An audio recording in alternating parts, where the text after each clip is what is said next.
I'm with Nick Hill, Managing Director and Sureflap inventor. Now, hi Nick, we've heard of the Sureflap microchip cat flap, but now we have the Sureflap microchip pet door. So can you tell me what's behind the launch of this product? So following the success of the Sureflap microchip cat flap, we're really contacted by a whole load of owners, whether that's of large cats such as Maine Coons or small dogs. And they're really looking for a product which is slightly larger and suitable for their kind of pet. So there's nothing currently on the market that works for them, that sort of size. So we've had very, very strong demand. So even from the limited publicity we've had to date, then we've had over 1,000 pre-registrations of interest on our website. So we're really looking forward to getting the product out and in customer hands. And so what's new about the microchip pet door? So the first thing that's new is it's a larger size. So that's suitable for all kinds of cats, including large breeds of cat, and for small dogs as well. The second thing is the new curfew mode. So this allows you to keep your animal, restrict their access to the outdoors, whether it's for a cat that you might want to keep indoors during the night time for safety reasons, or a dog that you want to restrict the access to the outside for toilet breaks, say a midday toilet break.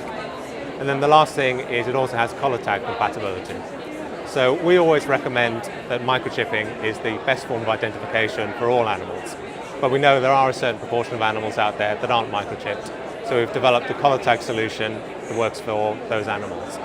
Very simple for dogs, because they already wear collars. You can just hang the collar tag on there. For cats, it's a little bit more complicated because you would always do that with an easy release collar to prevent any injury to the animal. So the collar tag itself is like a microchip, has a unique ID number. It only lets that animal into the house. So any other animal that's in the neighbourhood that's also got a Sureflap collar tag won't be allowed in. It's still a unique backdoor key for your pet. So we've all heard about using cat flaps, but not so much about dog flaps. What's the benefit of using a dog door? So it's true that most sales in the UK are for cat flaps, but the proportion that are for dogs is growing, particularly for small breeds of dog. So the main thing is it allows an owner to build a busy lifestyle, also combine that with dog ownership. So we did a survey recently of dog owners and really found that over 80% were looking to find ways that their animal could have a more enriched, high level of exercise when they were actually out of the house. So a dog door in itself is a good mode where you can achieve that. Also, a lot of animals, the owners were really controlling the toileting time of the dog.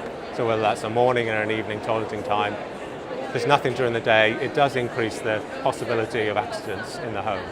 And this restricts a large proportion of owners' movements, so that their busy lifestyle, if they get delayed at work, it becomes a real problem. So the pet door allows you to control the access, allow your dog outside, but also to restrict the access so that you could do it at a sensible time that's for the dog. So it could be a midday toilet break is actually the most suitable thing for the dog. So Nick, what advice would you give to dog owners who are looking to install a door for their pet? So the first thing to consider is the space that they're actually going into. So really the important thing for a dog access to the garden has to be the safety of the garden. Remember, the dogs can move through very tight spaces. Really all those areas where they can actually escape the garden need to be blocked up, whether that's extra fence panels or repairing fences, etc. The second thing to consider is really the environment that the dog is in. Just allowing a dog outside into an outside space doesn't necessarily increase their enrichment. They need to have activities out there, whether that's toys to play with, places to actually explore.